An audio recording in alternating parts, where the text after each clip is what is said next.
I'm going to show you how to use our new visual pipeline editor for bulk RNA-seq.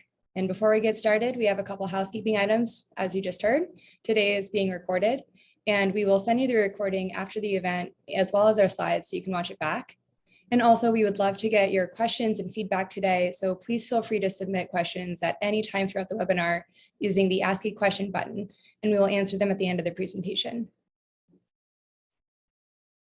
As I mentioned, I'm presenting today with Frank. He started as a wet lab biologist with his master's in microbiology and then pathobiology. And then after that, he pursued formal education in computer science. So Frank has a strong understanding of not only a wide range of fields, but also the connections between them and how they can work together. Before joining us, he was at Jackson Labs, where he did a lot of the same tasks that he now works to automate at Codeocean. And here's our roadmap for today. Frank is going to walk us through our pipeline tool in a minute, but first I'll give you a brief overview of Codeocean in case you haven't heard of us before. We call ourselves a customizable lab for computational science, and we refer to lab because this is a space where scientists can come together from many different disciplines. So within our environment, we allow you to bring in any computational language that we show here and then many others, or no computational language at all, very little to no coding experience. We offer a familiar development environment with managed access to any data and automated access to the cloud. Importantly, for any data and work that you upload, we do not capture your data or IP, so this is all secure in your account with your controlled collaborators. So all of this is contained within our open science library on our public site. Additionally, on the VPC end of things, we offer greater compute, storage, a container registry, and we use Git to maintain version control for your code. The pipelines that we're talking about today are within the VPC, not from our free site. So this is currently exclusive to the paid product. To get into a little bit of our guiding principles, we are deeply committed to open source and open science practices. We work to be findable, accessible, interoperable, and reproducible. For our community, we curate and build upon open science tools in their native form with no lock-in to our product. Obviously, all code and data can be exported, but also the pipelines that we're showing today can be exported just like the Docker container for your environment that our experienced users might be familiar with. Everything can be taken in and out in a form that is compatible with the larger open science ecosystem. To accomplish this, our core unit is the compute capsule, which stores code, environment, and data all in a secure and executable package. These are organized in repositories where you can manage access with your colleagues, and their stability means that they are ready to be pulled out, built upon, and iteratively resubmitted for further development. In our new visual editor, capsules are connected with data assets to build pipelines with Nextflow script automatically generated alongside, which is the open source component. And as shown here, compute management is handled through a user interface in the pipeline editor. I am very excited about this feature because a statistics-focused bioinformatician like me can work with R to design each step, and then I can manage all those parts without knowing anything about the cloud or Docker or Nextflow and storage architecture. So for me, that means no more tattered Unix cheat sheet or angry emails from the sysadmin that I forgot to turn off the server. And most crucially of all, our approach of architecting around open science means that having this Nextflow script available, I can then pass it off to a colleague who does know all those things, and we can work together in the same environment and have a common framework to collaborate successfully. A colleague like Frank, who is going to talk to you about bulk RNA-seq now. Hi, everybody. Thanks for coming today. So yes, let's first start with a quick background about bulk RNA-seq. So what is it and why are we going to talk about it? So it's basically a multi-step and compute-intensive workflow, making it really ideal for showcasing our visual pipeline editor and how easy it is to connect our compute capsules. I consider it a foundational workflow because many of the more complicated workflows share tools that were developed originally for bulk RNA-seq.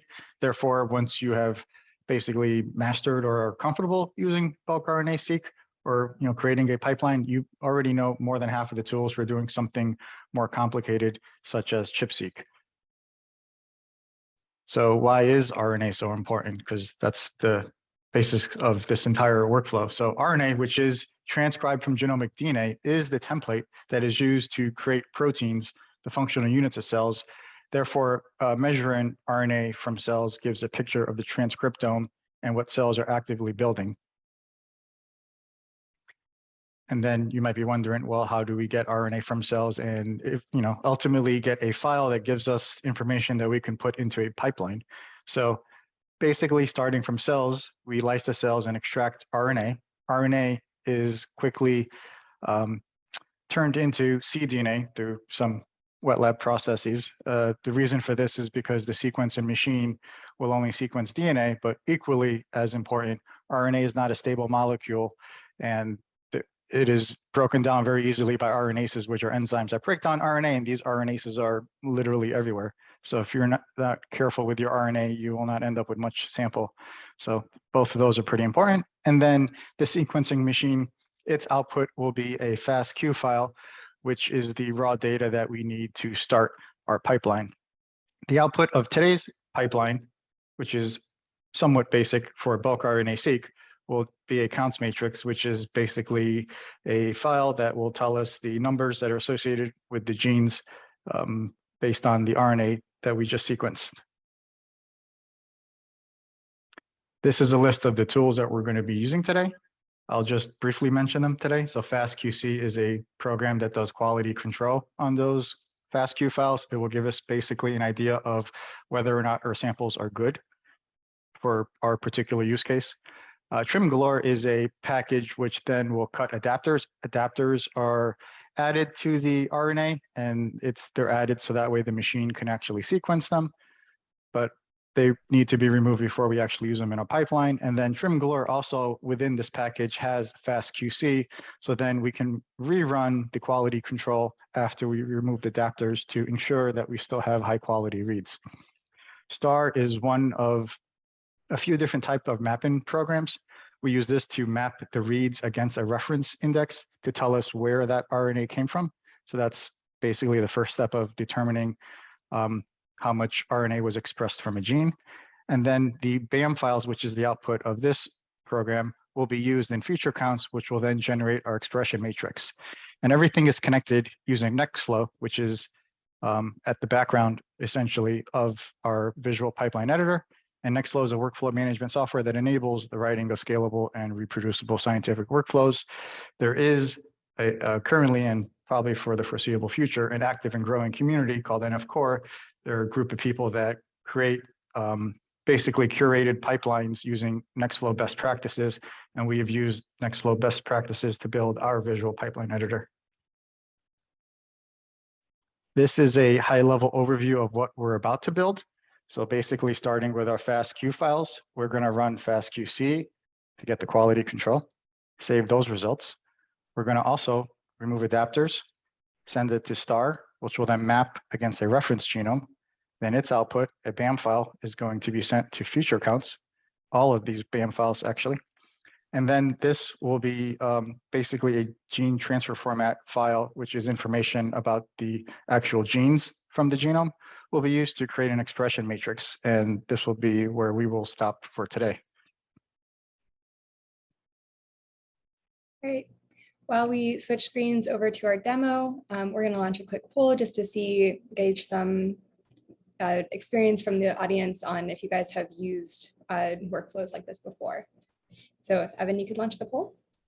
Cool. Okay, it looks like actually, Frank, we have a pretty experienced audience in terms of building pipelines before, but still very new for a lot of people. So something to keep in mind. Well, that's great because the people I saw that there was a lot of people that basically created shell scripts to do this, so they'll see how much time they're going to save. So this is basically what we are going to build in a visual format. So we can kind of think of this like a cooking show. This is the final product, but oops, wrong one. Let's start from scratch. So I have an empty pipeline editor here that has nothing on it. The only thing I've added is the data that I'm going to use for today. So all we really need to do is drag the data here. We are going to add our first capsule, which I've prepared ahead of time. For today, we're going to use only release capsules. In a nutshell, a release capsule is a capsule that I've created, and I like basically where I'm at with it, and it's a static form of it. So, version 1 or version whatever this one happens to be. But if you're interested to know more about the differences between the original and a release capsule, I'm happy to answer any questions. You can email me afterwards, frank@codeocean.com. But so now that we've added our first capsule, what I really want to show you is this main.nf file, because this is the Nextflow script that's being created automatically in the background. So you don't have to worry about making connections. I'll just add one more capsule for right now, just to show you how this thing updates, and then I'll get it out of the way. So I just add another one. This is again another release capsule, and now this has been updated. You can see this process right here for trim Galore, which I've just added. So in the meantime, I will get rid of that. And so a few things I want to highlight right now. So I've connected this. Well, first, let's talk about the data. So the data I have here within my parent directory, I have 5 folders. Each folder has a pair of paired and read. So we're working with paired and read data today. And so keep that in mind. That is how my data is organized. For this capsule, I want to send all the data all at once to that one capsule. So I am going to toggle this global flag. This means that all the data, or in this particular case, 5 folders, will be available to that capsule all at once, and this capsule will work on all of them. But let's take a quick look at this capsule. We'll look at another one later also. So this is the script that's going to run. It's just quite simply a for loop, which will find every FastQ file, tell me which file is running or about to run, and then actually run FastQC using the number of CPUs I've already pre-configured in the config file, which is just 2 if you're curious. Other things to note, so capsules have their own environment.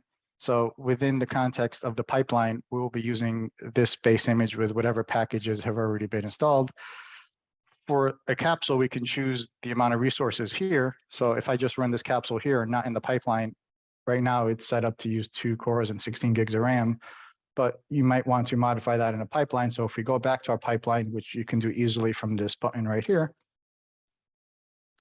we can actually change those resources right here, and these would override whatever I have inside the capsule, because I might be running something more resource hungry in a capsule, or resource hungry in the pipeline versus what I would be using in a capsule. And if I have any command line arguments I want to give to this capsule, I can enter them here. For this capsule, I have none, and 2 cores and 16 gigs of RAM sounds good to me. Actually, I don't think I need that much. Let's just make it 8. And then we are also going to connect our data to trim Galore. Trim Galore, I'm just going to go to this capsule also and show you this code. So this one's a little different because I've set up this capsule to only work with either 1 file or 2 files. If it finds 1 file, it's going to treat it as a single end reads file, basically. And if it has 2 files, then it's going to treat it as paired end data. It does a little bit of validation. I won't go into too much detail. If you'd like, feel free to email me afterwards. I'll even share this with you, frank@codeocean.com. But basically, once it's validated that, yes, I have a forward read, I have a reverse read, it will run trim Galore, and I'll put basically files with some prefix that I've predefined. And that's pretty much it for this one. But since it works with only 1 file or 2 files at a time, and I have 5 pairs of paired and read data, we're not going to toggle this right here. And when I don't use global, basically what would happen is every item from my source will go through this channel, this line here, to this capsule one at a time. So each item here is a folder. So basically, ultimately, this capsule will only ever work on 1 pair of paired and read data at a time. And when that happens, because I have 5 folders, there'll be 5 instances of this capsule running at the same time. So I'll have 5 trim Galores running in parallel, each working on their own pair of paired and read data, which will then quickly speed up how fast this pipeline runs. So I guess maybe I should have done this before, but let's do this now. Let's actually save the results from FastQC in our results bucket. I like to keep my data organized, so I'm going to put that in a separate folder called FastQC, and that's just how we do it. And then our next step here will be star to map these reads. I've already created a reference index earlier, so we don't have to go through that today. Again, we're going to connect this. We're not going to toggle this switch because I want star to work on 1 pair at a time. I'm going to drag our reference index. I'm going to connect it to star. then I am going to toggle this global because I do want this reference index made available to each of the 5 instances of star as they run, because if I did not toggle this, then it would only be available to the first instance, and then there'd be 4 upset instances that wouldn't have a reference index to work on.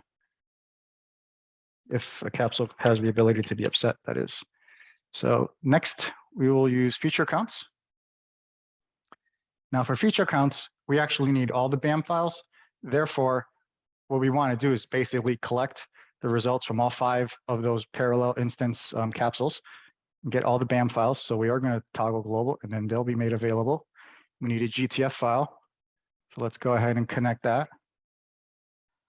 And then before I connect feature counts, I guess we should probably split the output of Trim Galore, because Trim Galore, like I mentioned before, produces quality control reports as well as removing the adapters. So from our results here, I do happen to know that all the quality control files have FastQC in the string of the file name. So I'm just going to put in the pattern here and send these all to a folder in my results bucket called Trim Galore.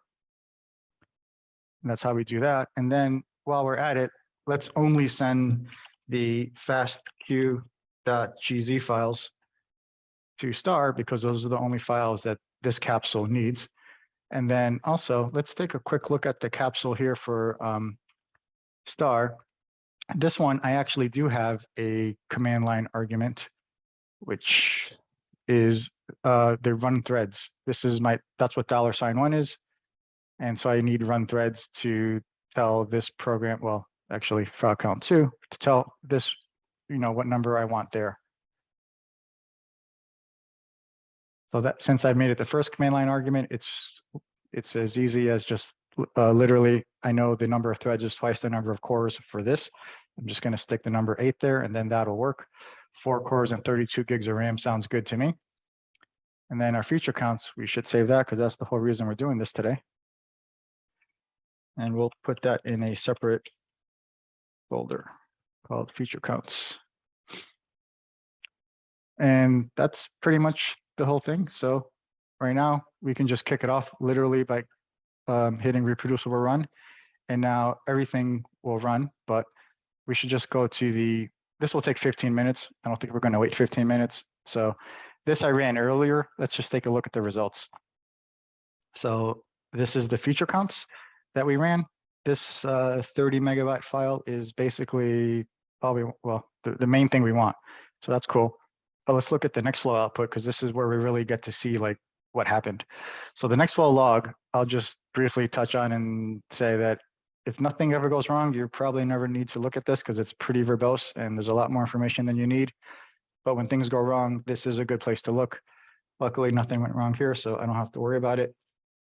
This Nextflow report is very helpful. So, well, let's take a look at the output, because what I do, this is the output to the terminal. I'll just show you this quickly. So while it's running, you can see which process you're on and what processes are done. So let's just scroll somewhere in the middle. So at this point, you see FastQC has finished. 4 of the 5 Trim Galores are done. And then it's working on 1 of the stars at the moment. And then at the very bottom, we get that this took 14 minutes almost. But if nothing was parallelized and everything ran very linearly, this would have taken 1.5 hours, because that's the CPU time based on what Nextflow is at least telling me. But some other very useful things here are the resource usages, because then this will help you fine tune your resources so you make sure you don't spend more than what you really need to spend on compute. So this is all pretty useful information. You get the same information about your memory, job duration, some IO and other tasks. This timeline is also very helpful and will also basically illustrate how things run in parallel. So if we go back to the beginning here, FastQC and Trim Galore can run at the same time because they don't really interact with each other. And you can clearly see that because FastQC is running here at the same time as Trim Galore. There's 1 because, remember, I toggled global here and I said make all the data available to this capsule. So that capsule is doing the work on all the files. And then we have 5 instances of Trim Galore all working at the same time.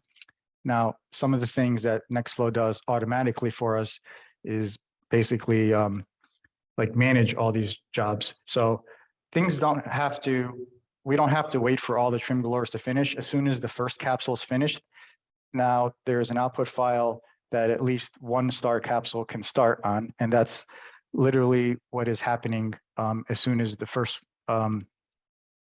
you see here, basically, it looks like this trim galore was the first one to finish. And if we go down, this looks like this is the first star to start.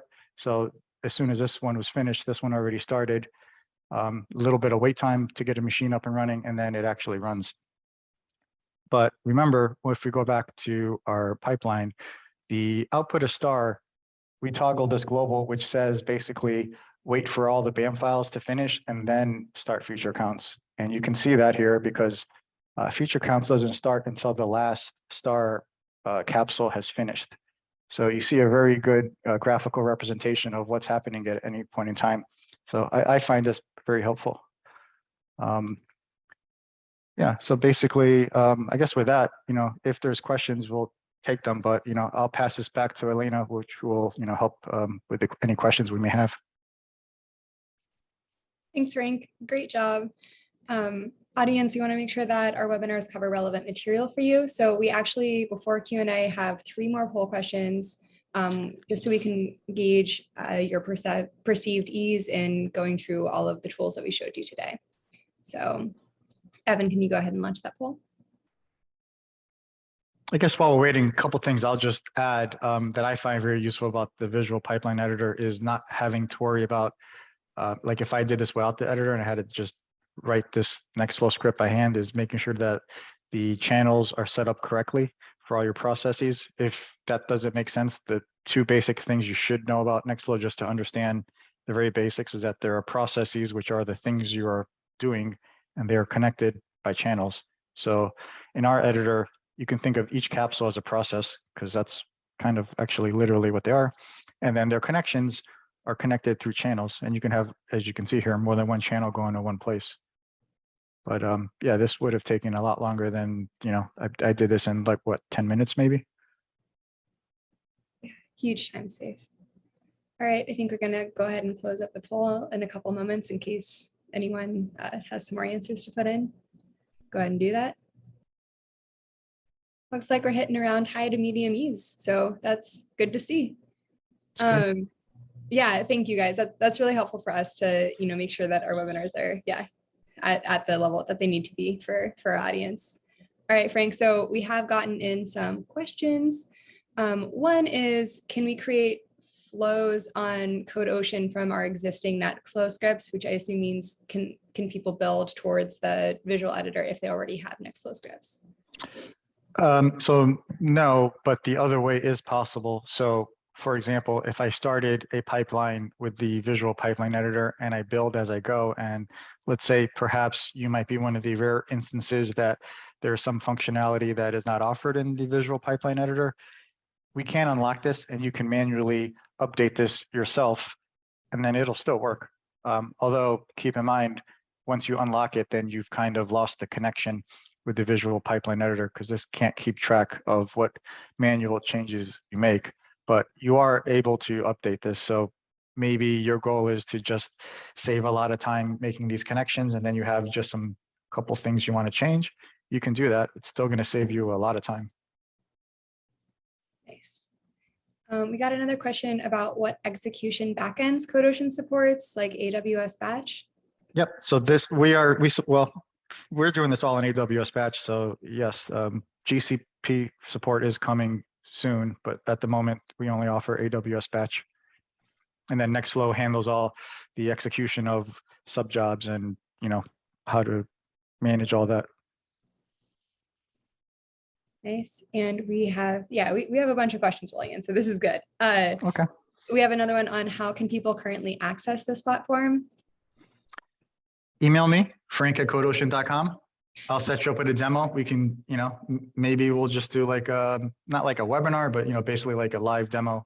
We won't even have to record it. And you can talk me through something maybe you want to build that will help you personally, because maybe it's not bulk RNA-seq you want, but this is only available to our VPC customers. So if this is something you're interested in, we can start that conversation, but it's not available on the open science library. Yeah, I think that answers a related one, which someone was interested in a capsule with demo data that they could run on their own. So you can create capsules on our pre-site, just codeocean.com, click on Open Science Library. You can create your own capsule. There are there's a number of limitations because it's free. So you are limited to 10 hours of compute a month, I believe, and you're limited to the amount of resources. I think you're limited to like 1 or 2 CPUs and a certain amount of RAM. But that's for free. If you like that, then obviously you'll love the VPC Enterprise product, which is, I mean, your imagination. You can go get machines up to 4 terabytes of RAM. So it's pretty insane. Nice. All right. So we got one within your pipeline. So we have someone who isn't clear on how the STAR capsule works or knows how to run 5 instances in parallel just because of the global tag. So can you expand a bit more about our global tag and how it's working within that particular capsule? Right. So so the global toggle is here, not here. So because I did not toggle global, that means, so this is a basic thing in Nextflow, not so much with our visual pipeline editor. Our visual pipeline editor just basically follows what Nextflow does. So this will just say, send things one item at a time. For me, an item is a folder. So basically this first one, which I've called GSM 12345, will get sent. This capsule will run and do its own thing. And Nextflow will submit a job to AWS Batch, and that'll run, create an EC2 instance and run STAR. Then Nextflow will say, let me send GSM 12346 to this same thing, just basically repeat. So basically repeats until it's run out of files or folders, I should say.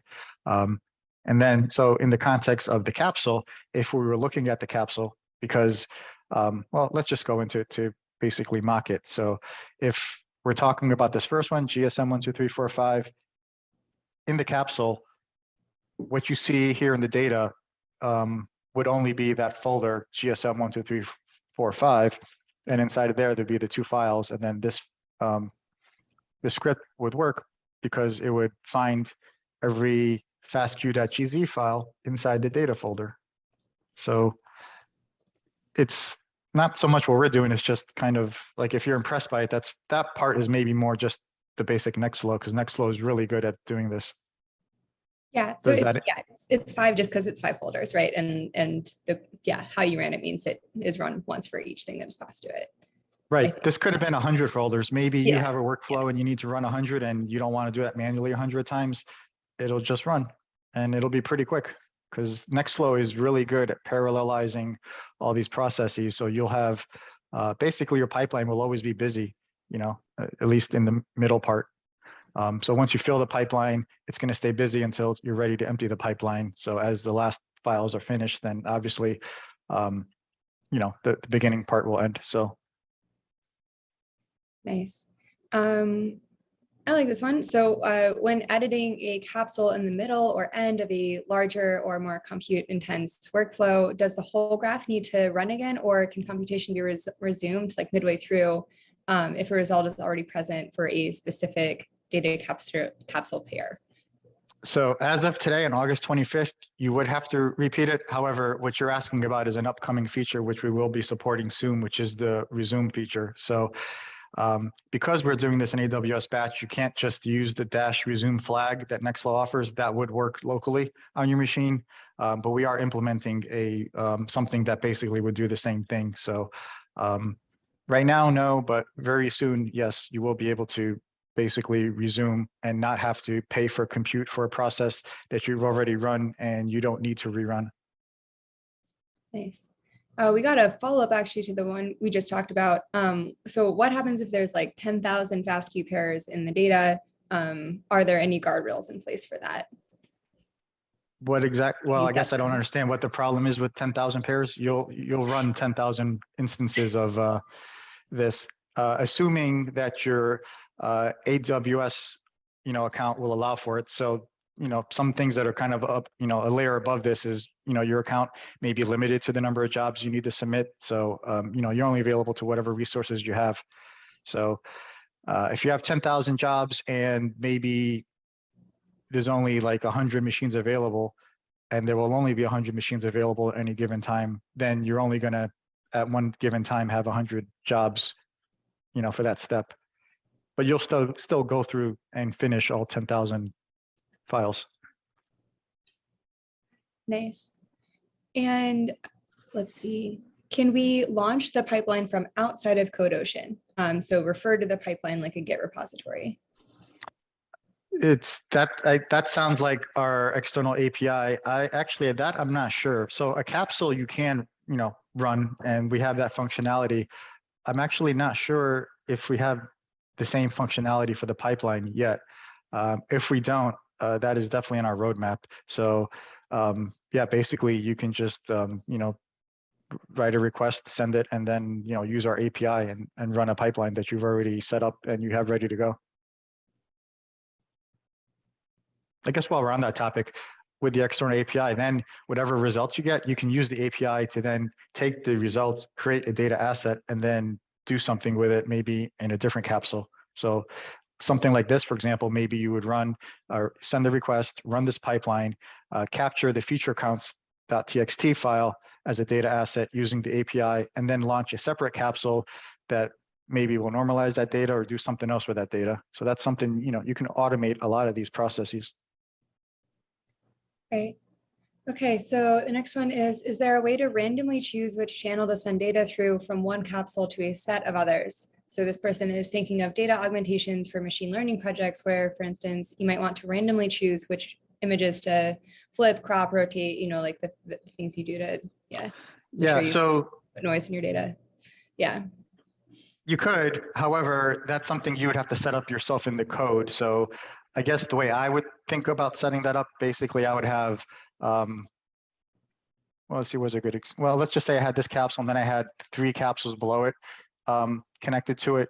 You can basically do something in your code to randomize where, what comes through the channels. So it's something more that you'd have to do in the code. So you'd have to kind of know what you're setting up there. Nextflow will make sure that the data runs through and you're not repeating steps. Can people make changes to the nextflow.config file for pipelines? The config file right now, no. Right now you have to use our config file. This is something that I've actually brought up to our engineers. So that's something they're actually working on in case, I know why you'd want to modify it. So they're aware. And so right now, no, but that's coming soon because I've already let our engineers know about that. Okay. If people have existing CodeOcean's account, is there a way for them to upgrade it to get access to the new feature, or currently just yes, you and we'll get back? Okay. Yeah, just upgrade. It's free. So I think you need version 2.5 and above to use pipelines. So if you're probably on version 2.3 or below, upgrade is free. Just upgrade. Okay. And then if you need help, feel free to email me, frank@codeocean.com. Nice. Okay, maybe, for this one, it might be nice to go into the IDE because someone's asking, is it easy enough to change parameters to the star liner, and can we adjust them through GUI, or do we need to go to the script to make those changes? Either or. I actually do like the ease, right? So like you just did that real fast, but yeah, we do have like a nice, just like it's quick to get back and forth between these two. Oh yeah. Yeah. So to get to this capsule, you can either double click this. I like to hit this, but I guess you can double click that and then go to capsule here as well. Some of this is kind of dependent on how you like to code. I like to separate my config file. So I have all my command line arguments here. And then I set variables based on which positional command line argument I have. And then in my script here, I basically just source that config file. So now I have all the variables that I've set here. And then if nothing is given through the command line, because that's what -z means, if $2 does not exist or is null, then I'm just going to set it myself to a default value, which usually works anyways. So that's how you can do it. You can also, so let's just say, I did this during the actual live thing. But so the $1 happens to be the CPU count. So if I run this in the regular capsule, not in the pipeline, I've kind of set this up so you don't have to do anything because I created a Python script that just outputs the CPU count, which is actually really straightforward. It's just import OS and then print the output of OS.CPU count. And so that's set automatically. It doesn't really work that way in AWS Batch because of the way it works in AWS Batch. However, you can just set that manually. So if we go back to the pipeline, because it is the first command line argument, and I intentionally made it the first one just to make it easier, you can just set that number right there. And then if you need to skip one, I mean, it's just as simple as double quotes and then go to like the third one, whatever that happens to be. So some of that's up to you. We offer a lot of flexibility. So in some ways we give you so much flexibility, you can get yourself in trouble, but it's, it's very powerful if you use it correctly. And we obviously offer support so we can help you with that. Nice.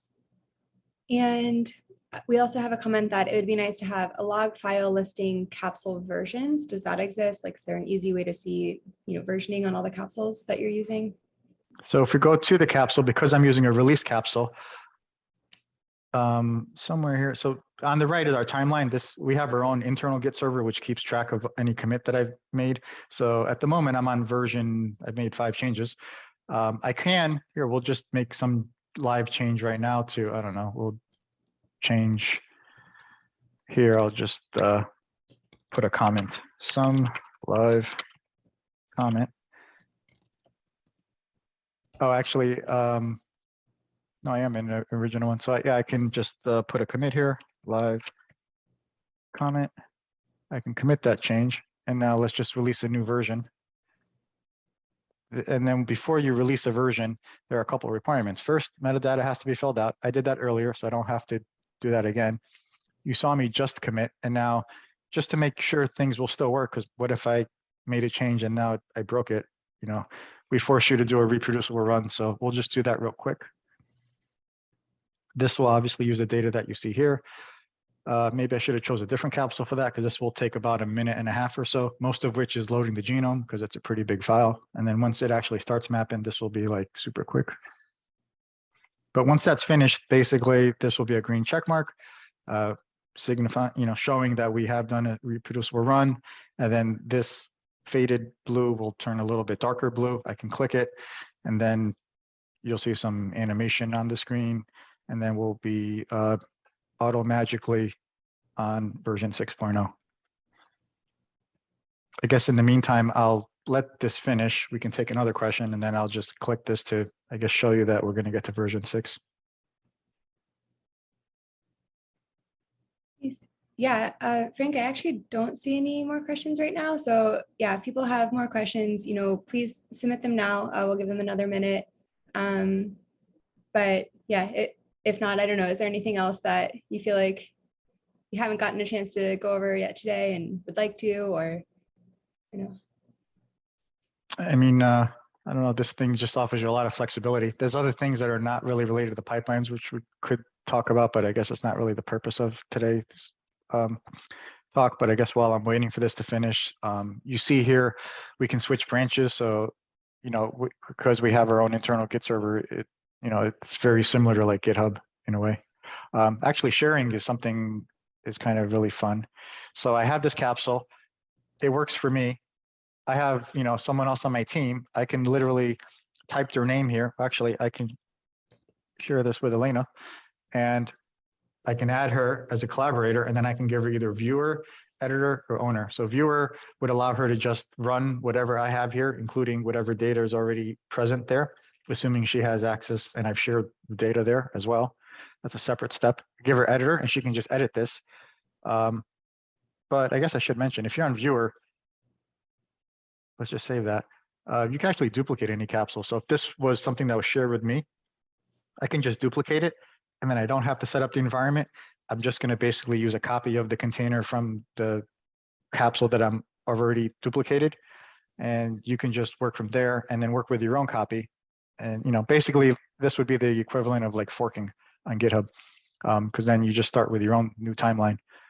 So this is finished running. I can hit release. Might as well do this while we're waiting.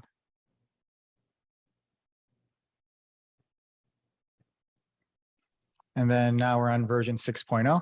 And then if we go back to our pipeline, we're using, I don't have to update this. It's already updated to version 6.0, which isn't really an update because it was just a comment, but just for the sake of doing something to show you, essentially.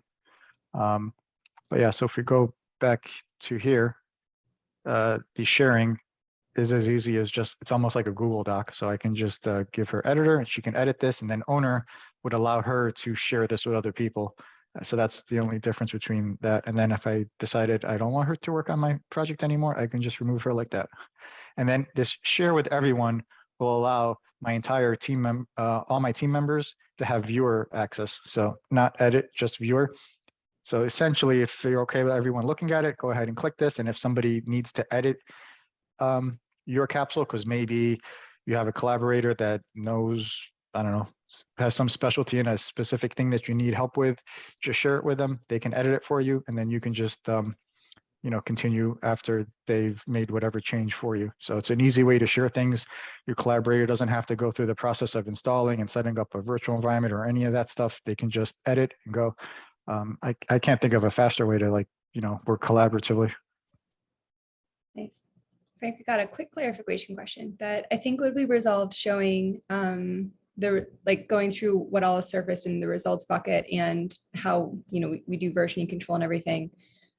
So there's a concern that the pipeline might give a different result on different days without the user necessarily knowing why, for instance, if different versions were used in the capsule. But I believe that we capture this, right? That's the reproducible run factor, right? So yeah. It's all in here. Basically, yeah, one of these logs. It's deep in. It's all tracked. I mean, this is a lot easier to show you. Let's just go to a capsule because it's a little easier to see here. So if let's see here. So this is a good example. Run with parameters. So real quickly, I'll just talk about the app panel. The app panel essentially is a way to run the same capsule using command line arguments, but without having to actually go to the command line and type the arguments. Let's say you have a collaborator who is, I don't know, just a wet lab biologist and has very minimal exposure to computers, and you're afraid that they're not going to get the order of the command line arguments correctly, or they might have some, they might name something incorrectly. This panel is just basically like a little form. You can just, $1 here for a number of threads. I can just literally put a number. We'll just say 12. And then I can run with parameters. So basically it's run a different way. So this would be like your concern. What happens if somebody changes these parameters? And then they would obviously get a different result, or maybe not obviously. So you can see run with parameters. This will tell you basically, there's a way to actually get the parameters, which I don't do often enough, but it's logged here somewhere. But all that information is captured. I mean, it's part of what makes it a reproducible run. We capture all the inputs, whatever they are, so that way you will get the same output every time. I guess some caveats might be if maybe your particular process relies on some type of random algorithm, then of course you're probably going to get a different result. Ideally, you would want to save whatever seed you're using to generate your random numbers, so that way you can literally reproduce the same random result. But that's just a technical thing. Yeah. Okay, well, Frank, I don't see any more questions coming in, so we might just go ahead and give everyone their time back. Thank you, everyone, for those questions. I think they're really great and gave us an opportunity to see how people are, going to be engaging with our product. And yeah, we're really excited to see that. So thank you again, Frank, and thank you again, everyone, for attending today's webinar. If you have any other questions, please feel free to reach out to Frank at codeocean.com or me, Elena, at codeocean.com. And as mentioned, you will receive an email with a recording of today's webinar and slides for your reference tomorrow. And so, yeah, on behalf of CodeOcean, thank you so much for joining us and enjoy the rest of your day. Thanks. Bye. Bye.